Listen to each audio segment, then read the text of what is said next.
sudah selesai.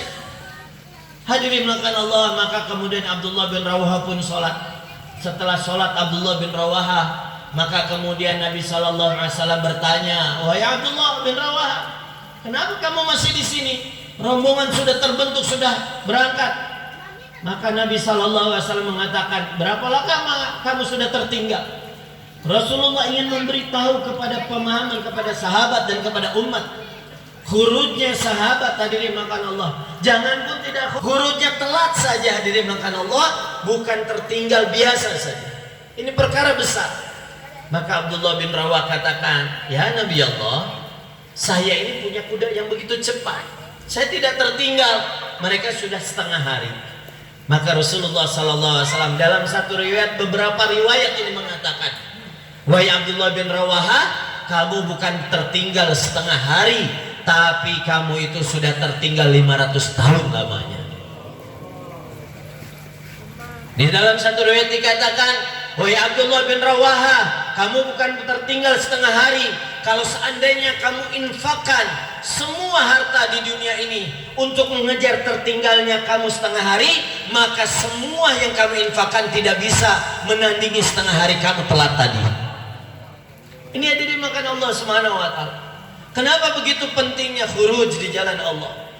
Karena satu-satunya cara menyebarkan agama saat itu untuk mentarbiyah umat ini adalah ketika keluar di jalan Allah. Hari ini perintah khuruj, amar khuruj, keluar di jalan Allah, seolah-olah hadirin makan Allah umat bingung. Ini perintah Allah atau hanya sekedar maunya saja? Hari ini kita menyangka hadirin makan Allah tabligh adalah pilihan. Saya kalau mau tabligh, saya mau khuruj ya tidak apa-apa. Ini hadirin makan Allah. Padahal umat ini hadirin makan Allah, Allah Subhanahu wa Ta'ala telah perintahkan untuk membawa agama ini ke seluruh dunia hadirin makan Allah. Maka maksud khurujnya kita hadirin makan Allah seperti mana sahabat radhiyallahu anhu.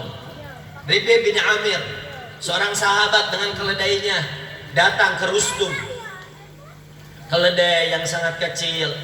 Kemudian datang ke Rustum, panglima yang begitu hebat, megah Persia.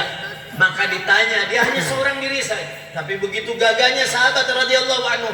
Keledainya kecil, bajunya hadirin makan Allah biasa saja, dengan pedang-pedangnya buntung hadirin makan Allah.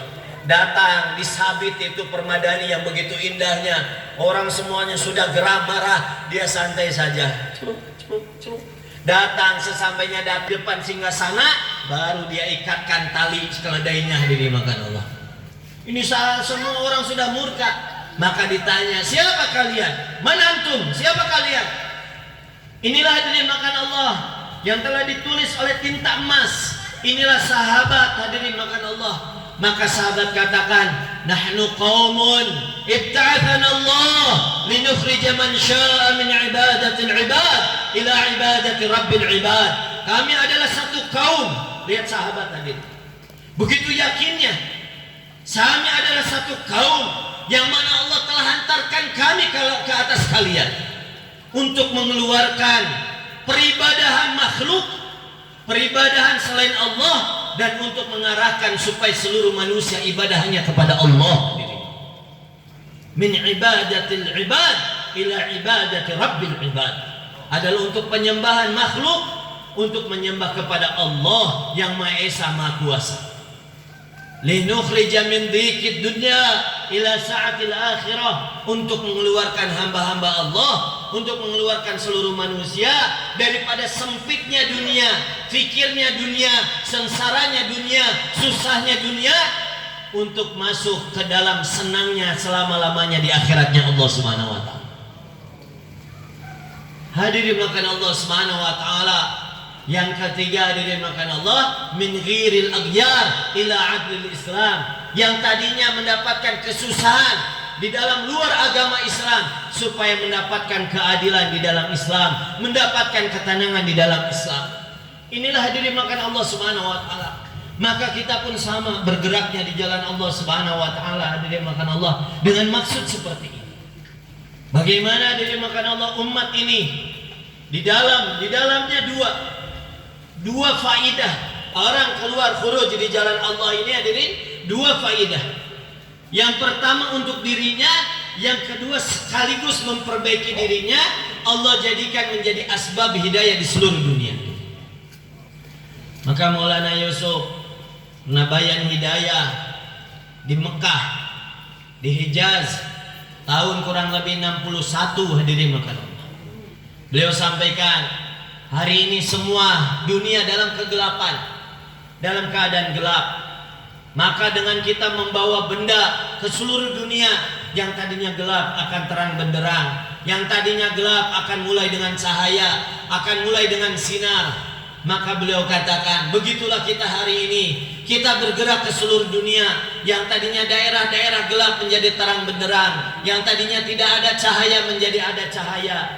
Beliau katakan, tapi kita ini bukan cahaya, kita ini manusia biasa. Tapi hadirin makan Allah, apabila kita bergerak dengan membawa 4 amal nuroniyah, 4 amal yang penuh cahaya, kita kerjakan terus menerus dalam diri kita. Yang tadinya diri kita ini gelap, maka lama-lama kita ini akan menjadi cahaya dan menerangi orang lain hadirin makan Allah. Maka inilah 4 ini. Ini 4 amal nuroniyah kata beliau. Jadi apabila kita bergerak tanpa buat 4 amal ini, maka bukan cahaya yang tersebar adalah kegelapan. Maka umat ini hadirin makan Allah, satu sisi dia ini hadirin makan Allah, dia bergerak, satu sisi untuk memperbaiki, sekaligus hadirin makan Allah. Kalau dahulu nabi-nabi terdahulu, rasul terdahulu, sebelum dikirim Allah perbaiki dulu, Allah tazkiyah dulu, Allah sucikan dulu, sehingga menjadi orang-orang hadirin makan Allah spesial, baru setelah itu membawa risalah ini. Tapi umat ini tidak hadirin makan Allah. Nabi Ibrahim alaihissalam pernah berdoa, Rabbana wab'ath fihim rasulan min anfusihim yatlu alaihim ayatika wa yu'allimuhumul kitaba wal hikmah wa yuzakkihim innaka antal azizul hakim. Lihat hadirin makan Allah, doa Nabi Ibrahim. Ini doa, urutan doanya seperti apa? Nabi Ibrahim alaihissalam berdoa, Rabbana wab'ath fihim, ya Allah utuslah ya Allah kepada manusia setelah aku rasulan min anfusihim, seorang rasul, yaitu keturunan-keturunan yang akan terus berdakwah, yatul alaihim ayatika, dan akan dakwah menyampaikan ayat-ayat Allah Subhanahu wa taala. Setelah dakwah, wa yu'allimumul kitab wal hikmah, dia akan pandai ilmu, dia akan belajar ilmu, mengajarkan ilmu, mengajarkan kitab, mengajarkan hikmah, dakwah, ilmu, baru setelah itu tazkiyah, baru pensucian untuk dirinya. Dan inilah yang diinginkan oleh Nabi Ibrahim alaihissalam. Jadi urutannya dakwah, ilmu, tazkiyah. Dakwah, ilmu, tazkiyah, artinya disucikan, diperbaiki. Tapi hadirin makan Allah Subhanahu wa taala, Nabi Ibrahim doa urutannya seperti itu. Tapi Allah turunkan ayat hadirin makan Allah yang urutannya berbeda. Laqad manallahu 'alal mu'minin idh ba'ath rasulan min anfusihim yatlu 'alaihim ayatihi. Allah telah memberikan kenikmatan kepada orang-orang beriman ketika Allah mengirimkan, mengutus seorang rasul yang mana dia ini menyampaikan ayat-ayat Allah, dakwah. Yang kedua hadirin, bukan dengan ilmu dulu.